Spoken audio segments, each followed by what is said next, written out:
Baik, perkenalkan kembali, nama saya Nathaniel Krisi dengan NPM 2306 208413 dari kelompok DAD11.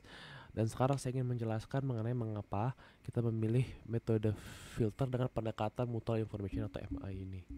Baik, metode filter merupakan salah satu pendekatan feature selection yang bersifat independen dan algoritma machine learning yang digunakan. Artinya, pemilihan fitur dilakukan tanpa melibatkan proses pelatihan model. Dalam tugas ini, kami menggunakan pendekatan mutual information, itu teknik statistik yang mengukur berapa banyak informasi yang dimiliki sebuah fitur tentang target variabel tanpa mengasumsikan hubungan linear seperti pada korelasi Pearson.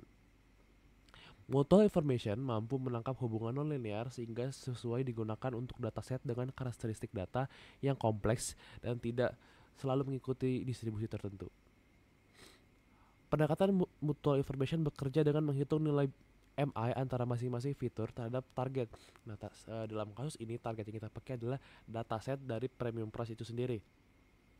Nilai MI yang tinggi menunjukkan bahwa suatu fitur menyumbang banyak informasi yang berguna terhadap prediksi target.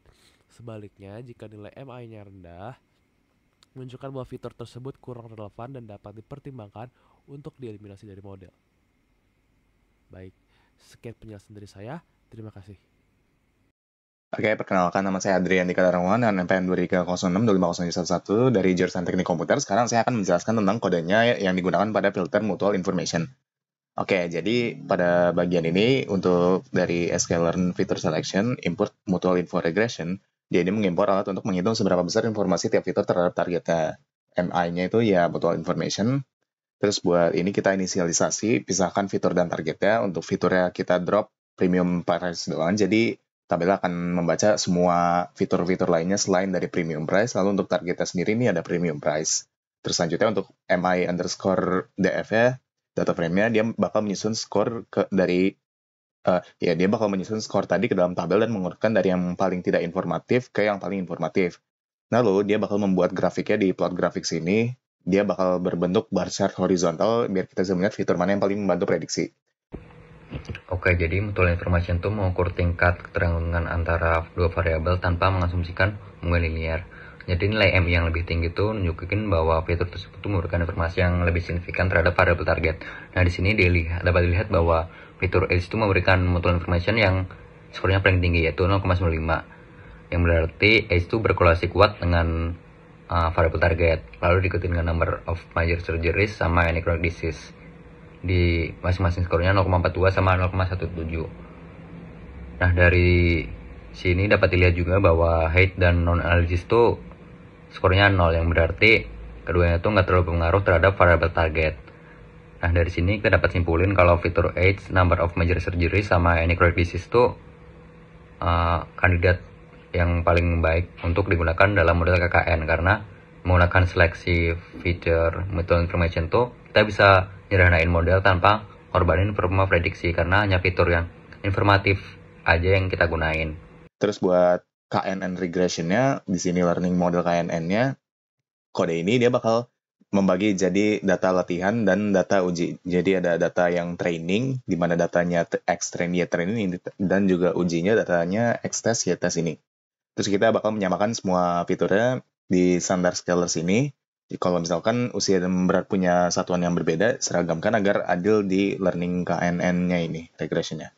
Terus untuk bagian misalkan for K in K underscore range, kita coba-coba K-nya dari 1 sampai 20. Untuk tiap K-nya itu kita latih modelnya, terus kita prediksi nilai premi dari data ujinya. Habis itu hitung kesalahannya yang berbentuk mean squared error dan kita simpan sebagai grafik.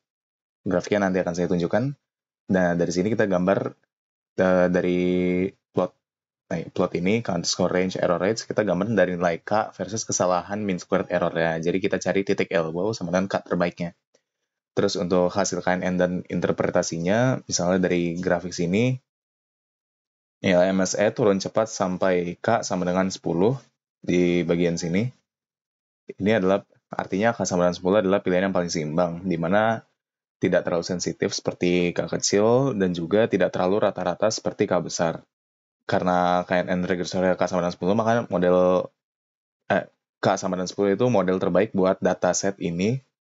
kita bisa pakai model ini buat menebak premi asuransi pasien baru berdasarkan fitur-fitur usia, riwayat operasi besar, penyakit kronis, berat badan, dan transplantasinya. Terus di hasilnya ini, di mana R-squared-nya itu koefisien determinasinya itu 0,78, berarti artinya 73,8% variasi dengan harga preminya bisa dijelaskan oleh model kita.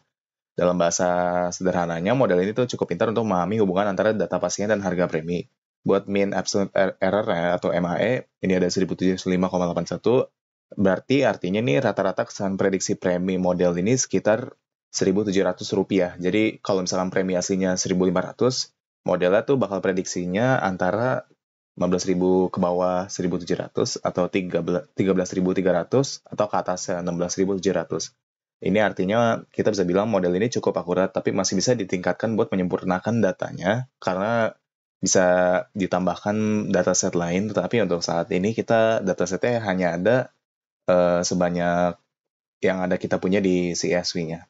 Buat kebutuhan prediksi harga premi, model KNN ini menurut saya sudah layak digunakan. Sekian dari saya, terima kasih.